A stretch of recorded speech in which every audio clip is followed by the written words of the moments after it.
nous ne pouvons pas dire et nous ne pouvons pas accepter que tous les réfugiés, que tous ceux qui fuient, c'est terrible, la guerre en Irak ou en Syrie, seront accueillis en Europe. Sinon, nous allons... fermer les frontières. Non, mais sinon, nos sociétés vont être totalement Qu'est-ce qu'on peut faire? déstabilisées. Mais c'est pour ça que c'est long et difficile et que c'est une crise qui met en cause même le projet européen. Ça veut dire d'abord qu'il faut trouver des solutions en Syrie, en Irak. Donc, il faut... Ça va prendre du temps. Et ça va prendre du temps, et donc il faut détruire Daesh. Il faut un processus politique, et là aussi ça va prendre du temps pour la Syrie. Et pour le moment, et 2000 par jour, les réfugiés arrivent.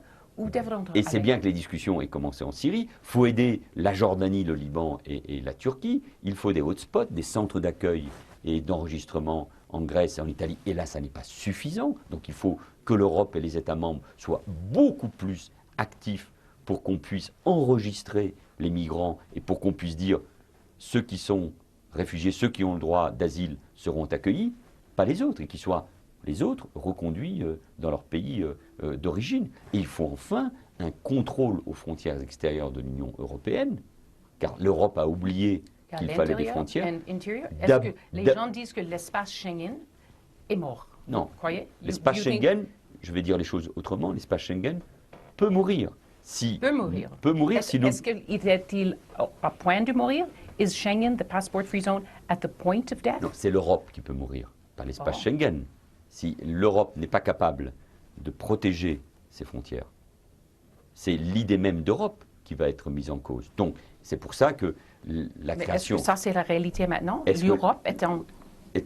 Oui, elle peut disparaître, bien sûr. Le projet européen, pas l'Europe en tant que telle, pas nos valeurs, mais la conception que nous avions de l'Europe, que les fondateurs avaient, les pères fondateurs avaient de l'Europe, oui, est aujourd'hui en très grave danger. C'est pour ça qu'il faut des gardes-frontières, il faut un contrôle aux frontières extérieures de l'Union européenne, car parfois on a eu le sentiment que les frontières n'existaient pas. Non, les frontières, elles existent, donc il faut protéger nos frontières. Sinon, nous rétablirons, et nous l'avons fait, le contrôle aux frontières intérieures de l'Europe, et donc l'espace que représentait Schengen, en effet, sera mis en cause. Et si on met en cause l'espace, la libre circulation dans cet espace, c'est un des grands projets européens qui est en cause. Donc c'est pour ça que ce qui se joue est essentiel, et la France ne cessera de le dire, de prendre des initiatives pour trouver les bonnes solutions. Mais il y a urgence, il faut aller vite, il faut beaucoup de moyens mis pour protéger nos frontières, pour ces centres d'accueil et d'enregistrement en Grèce ou en Italie, et pour trouver des solutions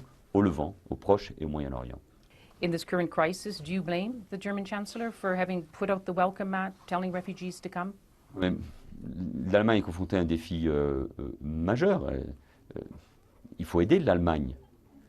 Mais le premier message qu'il faut faire passer maintenant et avec la plus grande fermeté, c'est de dire que nous n'accueillerons pas tous les réfugiés en Europe. Parce qu'un message qui consiste à dire « venez, vous serez accueillis » provoque des mouvements majeurs. Aujourd'hui, quand on parle en Europe, quelques secondes après, c'est surtout les smartphones dans les camps de réfugiés autour de la Libye. Non, moi je ne dirais jamais ça. Angela Merkel a eu du courage.